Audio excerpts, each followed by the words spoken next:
you are handing over on Tuesday.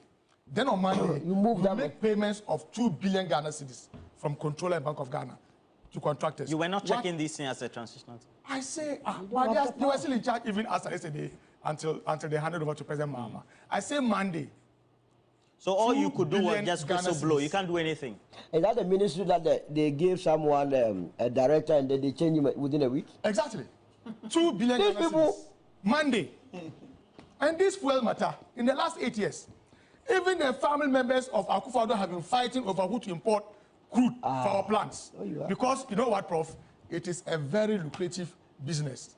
Just imagine for every month, $40 million US. Hey. That's how much we used to import. So they are expecting President Mahama in the NDC today to cough out $40 million US just to import fuel for 1 month. When you've been in power, you've taken taxes, you've borrowed over the last 8 years, and you leave us with fuel just for 5 hours. President Mahama, who is taking office barely this morning, is being asked to cough out about $40 million US. The 2 billion that you used to pay contractors because you had your cash go and take, couldn't you have used part of it to go and import fuel for our lives to be on? These guys are insensitive, they are reckless, they are wicked. And my worry is that you have a young man who will leave his house in the morning to come and defend such an untenable act. What do you stand to benefit? Like you said, all that you do to yourself is that you lose credibility. Look, when President Mahama says that his immediate attention would be to restore macroeconomic stability and restore the economy, and then to also promote a good business environment, it will all rely on power. Absolutely. Regular supply of power. Even if the cost is high, businesses need to plan. And you plan just into doom so, just on the day you are leaving power, and you come and tell us we should go and solve it. You know why? Like you said, when you are buying some of these things, it takes time. Payment is not done immediately because you have to establish LC and what have you. And so if they knew that somewhere October and November, if they knew that establishing LC, they will not even be there for payments to be effected, then they lost interest. And so, but trust President Mahama, the way, look, where we are now, we are more interested in the way forward. And that's why... So what's the way forward? What will be done in the interim? Has someone a meeting this morning.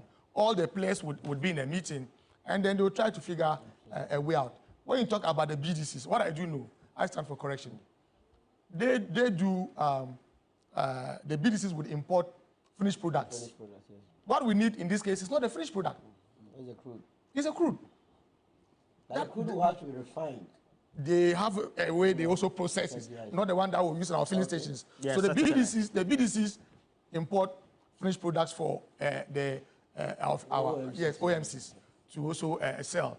But what we need here is entirely different. And so President Mahama has a very hefty tax this morning. And I'm happy that President Mahama has always believed that wisdom does not lie in the head of one person. And so he's not just depending on the likes of Ajinapoy and Co. He's engaging all the team players. Come, open their books and let us see. Let us know the truth. And then we will communicate same to the Ghanaian public.